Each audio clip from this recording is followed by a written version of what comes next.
There are a lot of lawsuits going around today in the sports world, and some of them you might think don't have a lot of validity to them, or some people are straight up lying when it comes to these accusations. But this particular one here, I think might be true. I can't say anymore. I'm probably already in trouble for mentioning it to well, we call you normies. The three-time NBA champion and former head coach Byron Scott is in the crosshairs of yet another lawsuit out here when it comes to athletes. Now, Byron Scott played most notably for the Lakers, but he was a coach also for the Kings, the Jersey Nets, the Hornets, the Cavaliers, and the Lakers. Okay, he also played for some of these teams, the Grizzlies, the Pacers, the Lakers. He's played for different teams, all right? He has a lot of experience. He has a lot of accolades under his belt. Well, this particular allegation comes, as you see at the title, 38 years ago. What? Bro, what are you talking about, man? And let's read the title. New York Post ex-Lakers star Byron Scott accused of assaulting schoolgirl 38 years ago. Ain't no way. I was like, Ain't no fucking way. now I had heard about the allegations. I caught a whiff of it yesterday on YouTube, but when I saw how long ago this took place, and again, you see this is this would be a lawsuit. This won't be a criminal case. I assume, I don't know if the statute of limitations has passed or not, but you see 30 years ago, that's a long time to gather evidence. And so I assume this is a he said, she said kind of thing. And we all know how that goes in the court of public opinion and in lawsuits, being that the burden of proof is not as high in lawsuits. But in any case, I'm talking too much. Let's get to the details. Lakers legend Byron Scott has been accused of assaulting a high school girl 38 years ago. According to the Daily Mail, Haley Dylan filed a 20-page lawsuit accusing the three-time NBA champ of battery, assault, false imprisonment, and intentional infliction of emotional distress. Man, where is it? Enemy spotted. That's a lot. Okay, now again, 38 years ago, I've heard a lot of people talk about this, how these things, they are still bad, but they were more common a long time ago when things were a little bit more free and wilder, to be honest. And so again, you're going to read here in a second that he's probably not going to be able to get out of this, okay? Dylan alleges that Scott lured her to an area of her high school away from other students before forcing himself on her in a locked janitor's closet. Dylan was 15 years old at the time, while Scott was 26. Enemy spotted. My God. 15 years old. Yeah. But it gets worse, y'all. It gets worse, okay? Let me read this to you, because this is going to be a bombshell. According to an attorney for Scott, who also formerly coached the Lakers and Nets, did not deny the incident took place, but said he thought she was of adult age. Oh my goodness. Now I want you to let that marinate for just a few short seconds while I repeat the statement, okay? An attorney for Scott, who also formerly coached the Lakers and Nets, did not deny the incident took place, but said he thought she was of adult age. Is that not an admission, ladies and gentlemen, if you're watching this?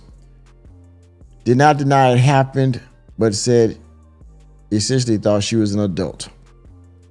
You let me know in the comment section what you think that means, or decipher your determination of that. All right. For just $5 a month, please consider becoming a member of Welcome to Normieville. There you will find access to members only videos and members only live streams, as well as a host of other perks. Thank you for your consideration. Back to the video. Quote, our client is devastated by this complaint, a basketball event that took place in 1987. Our client believed the plaintiff to be over 18 and had no idea she would claim otherwise until 35 years later, Scott's attorney, Linda Baumeister, I'm not going to say what race, what people. We know I can't say that. told Daily Mail he respects girls and women, and the claims have blindsided him and his family. So he's saying that he thought that she was of age and that he respects women and, you know, all the like females and whatnot. I mean, again, the question is, did this happen? And then I guess the secondary question would be, did you know she was underage? Which he vehemently denies this in this statement.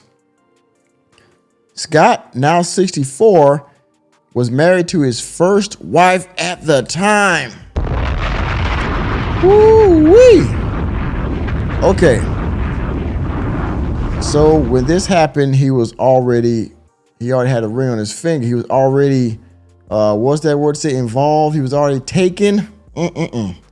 Dylan is also accusing Campbell Hall School, where the alleged incident occurred, of not protecting her from Scott. Well, that's a given. Most people do that. They not only give a lawsuit to the person that did the crime or the alleged crime, they also sue the establishment that it happened in. I don't see the point in that really, but whatever. The Lakers were at the high school during the summer to film an instructional basketball video in the gym and met with students, parents, and faculty members. Dylan was there taking a summer math class. All right, so this puts the Lakers and Byron Scott at the scene of the crime. Okay.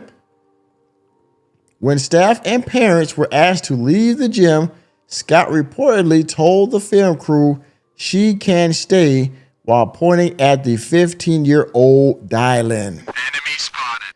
So he told them that she can stay there. And of course, you had to speculate why if this is true. When the filming wrapped up for the day, Scott asked Dylan for a tour of the rest of the school's gym facilities, which were located underneath the basketball court. Dylan was, quote, proud and excited to be able to show off her school to someone she admired before Scott found an unmarked janitor's closet, tested the lock, and turned off the lights, the report said.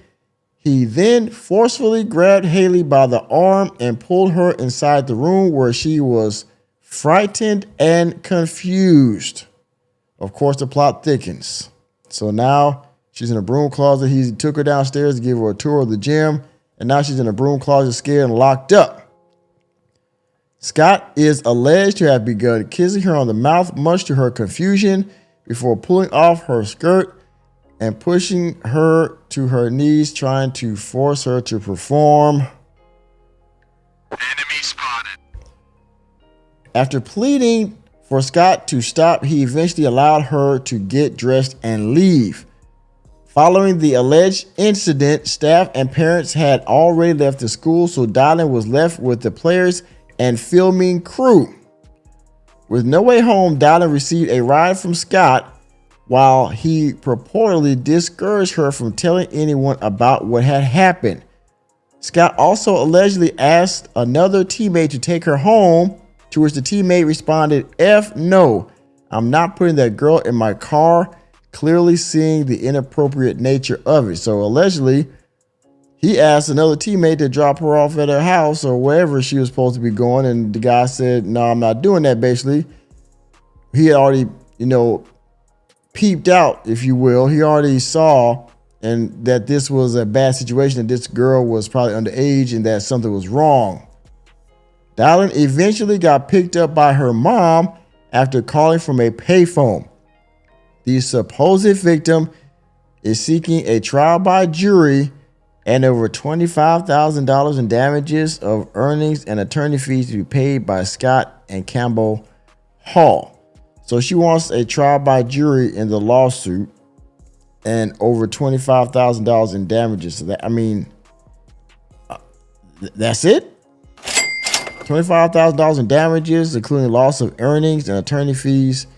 This happened 38 years ago. The fact that it happened 38 years ago, I don't think you can go for like the big bucks, the bag million, stuff like that, the M's.